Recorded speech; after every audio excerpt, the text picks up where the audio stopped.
Yeah, so this is me, as usual. You're loud, usually. I know, so You're pretty I loud. turned me down. How'd you get so loud? What? Like, I actually need to be louder, and I'm, like, losing my voice. Like, honestly, just from my kids. Yeah. Just from having to yell upstairs to them or whatever. I notice my voice getting raspier and raspier, and I'm thinking, oh, my gosh. Oh, no. I know. Your it's not singing voice. I know. Sort of kind of like the thing I did my whole life. It's like, I'm thinking, I don't know if I need to go do like lessons or go do something again and figure out how to yell correctly. But you get volume naturally. When I get volume, it's like stresses my voice. Well, don't stress your voice because... I know, but I don't know what I'm doing wrong. Stop yelling at the kids. Spoken like a true dad. You just have like a bell that you ring? I have a bullhorn. Oh, do you? Not kidding. And you can literally see your kids' bedroom doors. I know, from down here. From the living room. I have the bullhorn because I was like, you know what? I can't keep doing this to myself, but I keep forgetting to use it. So I don't know how much it's helping. I have no advice for you. You could walk upstairs. No. Walk in your kid's bedroom and say, "Hello, Serenity. Oh, yes, very patiently. Could you come downstairs for dinner? Could you stop banging a hole in the wall, sweetheart? Thank you so much, darling. Mommy loves you." See, was that so hard? Oh, right. And I burn extra calories. It's just like a win-win, right? Up and down the stairs. Except that I'm always doing something else. I feel like I'm always doing 2 or 3 things at a time. So it makes it hard.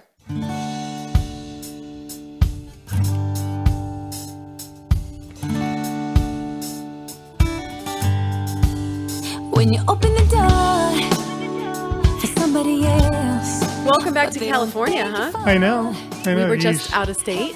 Yeah. Oh, yeah. Yeah. We just got back from Texas. About to go you're about to go again, but then we are about to go again in a couple weeks to Nashville. Yeah. And that's what today's episode is like. Not really an episode. We were just saying, hey, Nashville, we are coming out there.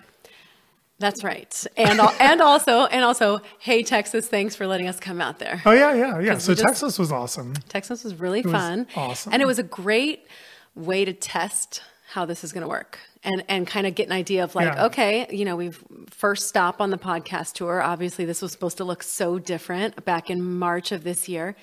And it's kind of been difficult to figure out how to do what we were trying to do with everything that's going on, even though this is the most important time to talk about everything that's going on.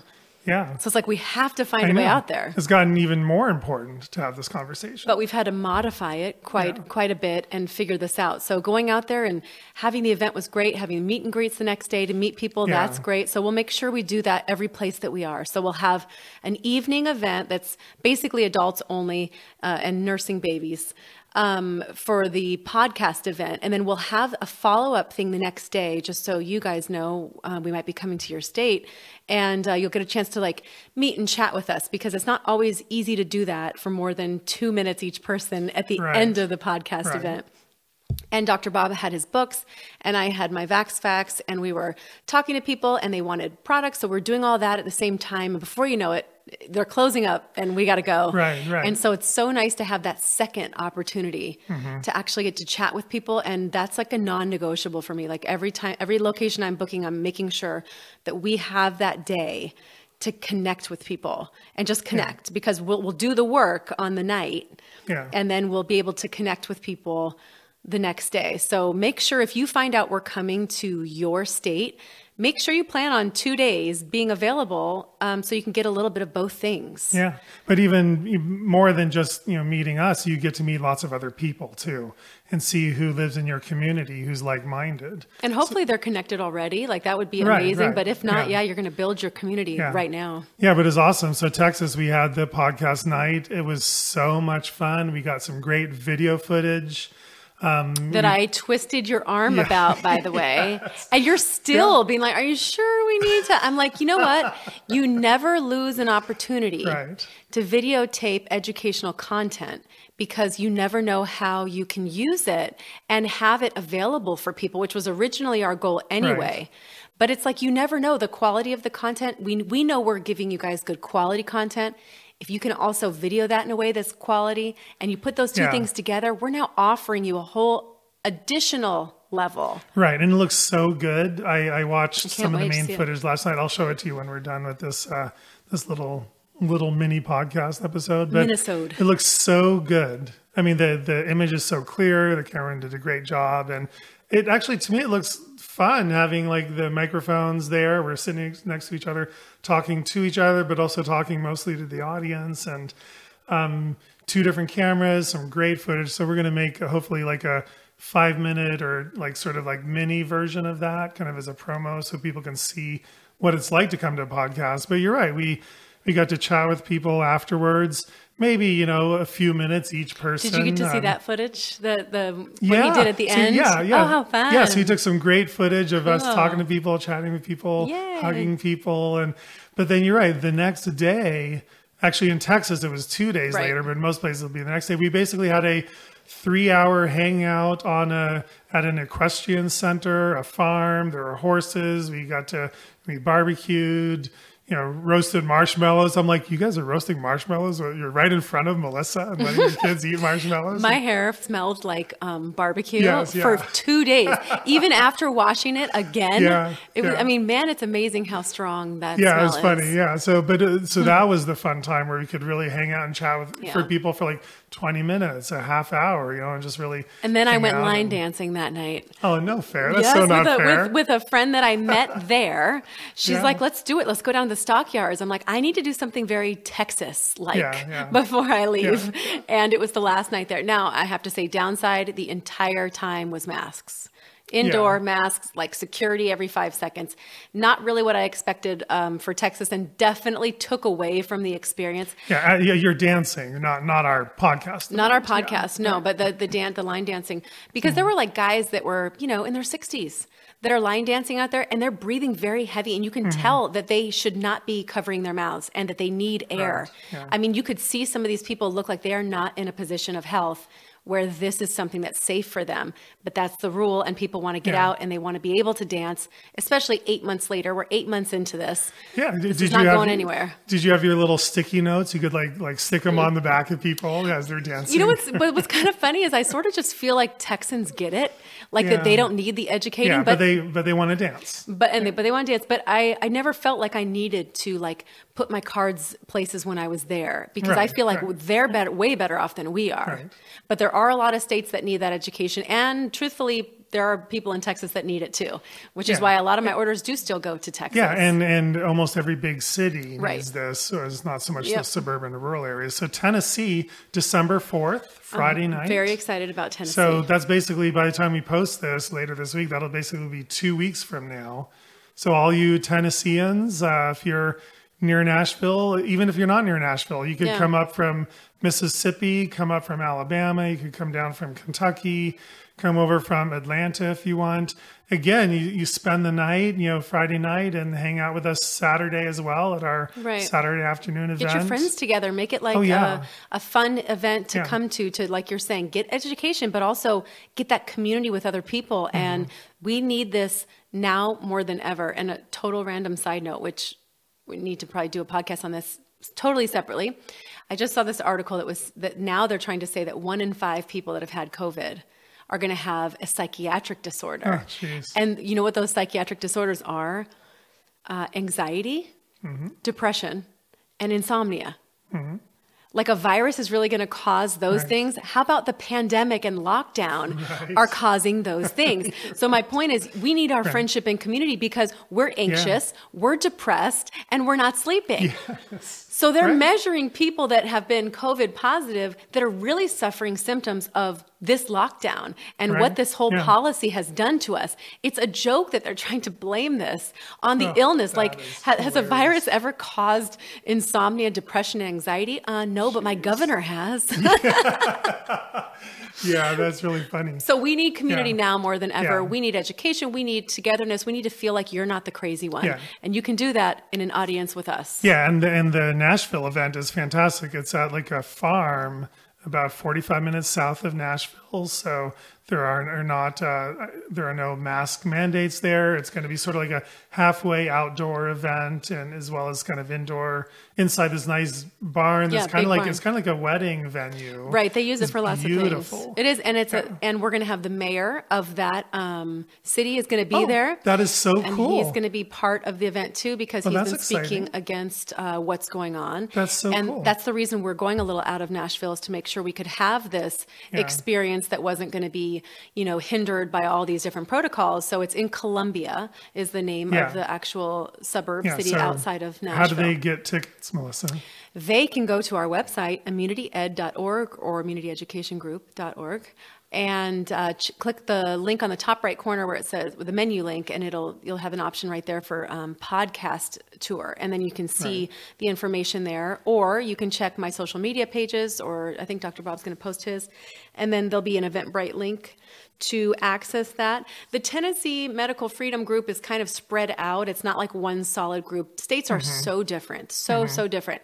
So it's not even like you can say, oh, go to your state, medical freedom group to find out, because there are a lot of different groups, and there are a lot of transplants there. Okay. So from California that have not really gotten connected to people yet. So your best bet is to go to our website at any time to keep up to date with the tour, or go to our individual social media pages to see when we're posting about it. And $10. Yeah, $10 is pretty easy. If you bought a ticket 8 months ago for when we were originally going to do this, just use that same ticket. That ticket is still good.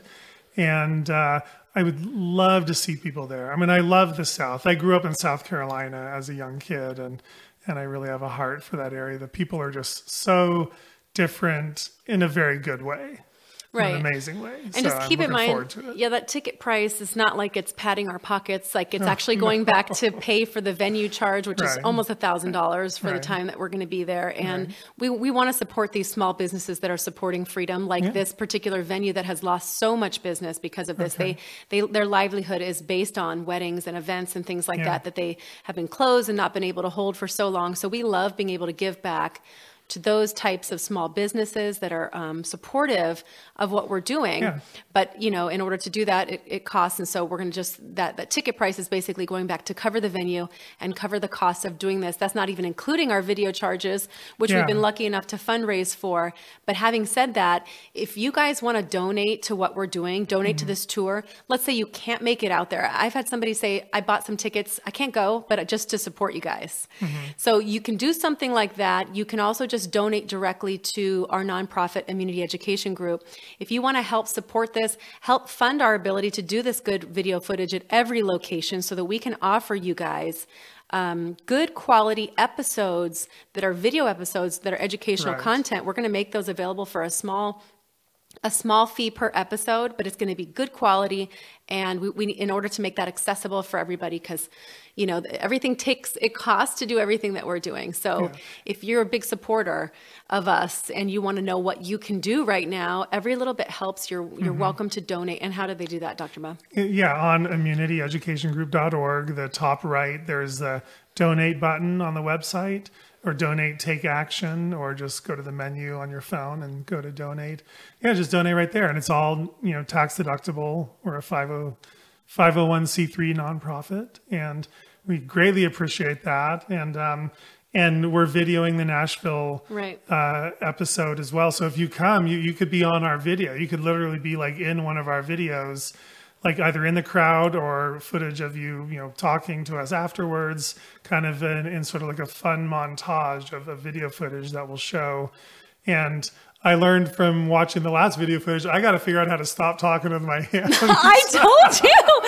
Didn't I tell you that other day? I just like wave my hands like this. But then you did too some. You're but I'm Italian. Like, and you know what I think? I honestly think I do it like to match you. It's like one of those things that it's like I appreciate that. It's subconscious. Somebody will do something. I don't want to make you feel too weird, so I'll let my hands flail around a little bit too. So I need to start to put my hands in my lap. Well, I what I do is I kind of squeeze my own hands a lot, and I used to do that when I was singing and I'd be nervous before a performance. hands. I would literally just sit there and like squeeze my own hands. It was a way to get that energy to be like contained. I've never been good at just sitting completely still. Yeah. But yes, you do use your hands a lot. So you guys will enjoy that part of the video. But yeah, so Tennessee, we're looking forward to seeing you guys. And not just Tennessee, we have Florida coming up, Orlando, January 16th. So barring any crazy change, I think Florida is going to stay open. Their governor just said, we're not locking down again. So that seems like that would be a pretty solid place for us to go. That's going to be the Orlando area. We don't have exact venue yet, but there's the Florida Freedom Keepers is who's behind this. And they're really great, very well organized, and very excited to have us out there. And we will also have a second day to be able to see people and do stuff that way too. And also in talks with lots of different other places. It's really just a matter of seeing what happens. We've got even places that are locked down are asking us to come. And some of these very blue states that have had all these very strict restrictions, they're asking for us. They want us to be there. So we're trying to do the best that we can, probably no more than one place a month. But we're trying to do our best. So hopefully as the year opens up for 2021, that we'll be able to have a solid lineup of places that we're going. And this is, I mean, it's actually a fun thing to do, to meet listeners and to be out there with people. Yeah. And it's so cute. People are so cute. They're like such fans. They're like literally like, oh my God, like, can I take a picture with you guys? Like, oh my gosh, I can't believe I'm meeting you in person. And you know what? That makes me feel so good. Like to think that they've followed this journey for 2 years or a year, and they kind of feel like they know you and they're on this with you. Yeah. And so it's nice that they would have never been able to come out here to see us. The fact that we can come to you guys is really fun.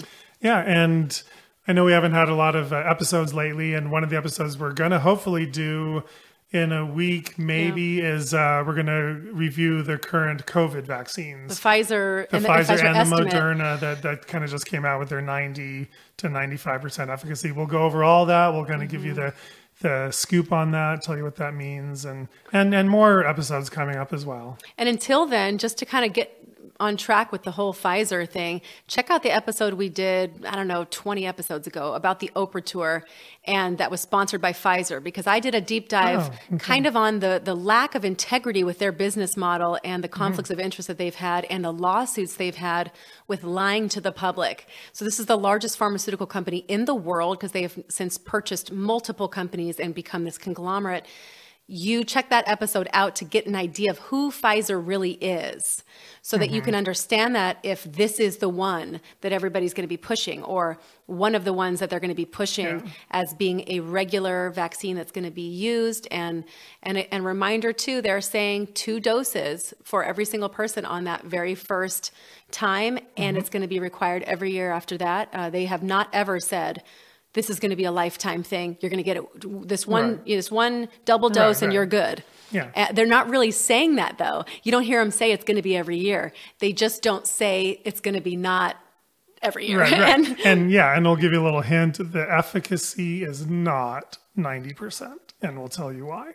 Well, we'll make you wait for it. If you tune in. Yes. Right. So, Nashville, we'll see you. Texas, thank you for the wonderful warm welcome. Texas, and Texans for Vaccine Choice, who are great and hosting us, and they're awesome. And I know there are other groups in Texas too that are doing medical freedom stuff. So not to leave you guys out of it.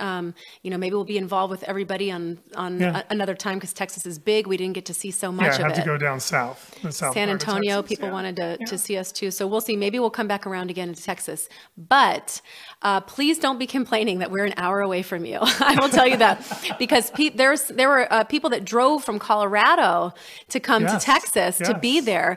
And I had somebody on one of my pages complain that we were an hour out of Nashville, and it actually wasn't that close after all. I'm thinking like, hey, if we're coming to your state, that's much better than if we didn't at all. Okay, so I'm sorry if it's not going to show up. We're not in your backyard per se. I'll be sad if that one person doesn't show up.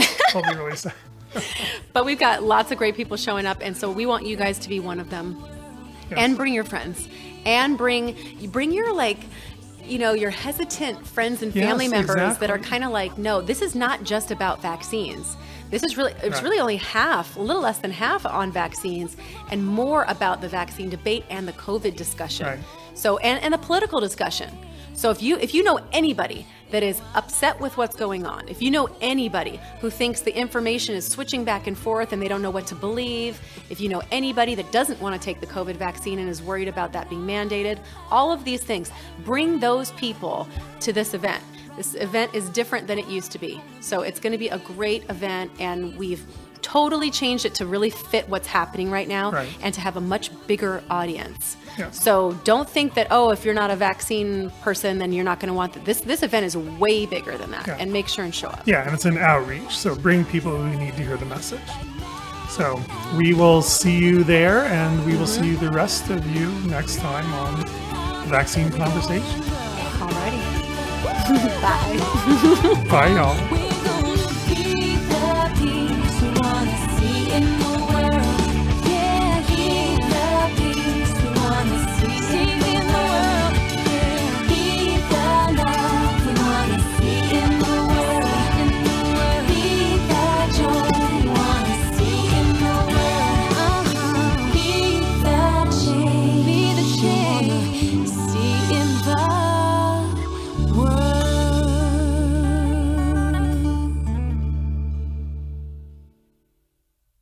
The information in this podcast is for entertainment purposes only. It is not intended as medical advice. Always consult your healthcare professional for information on vaccines and infectious diseases.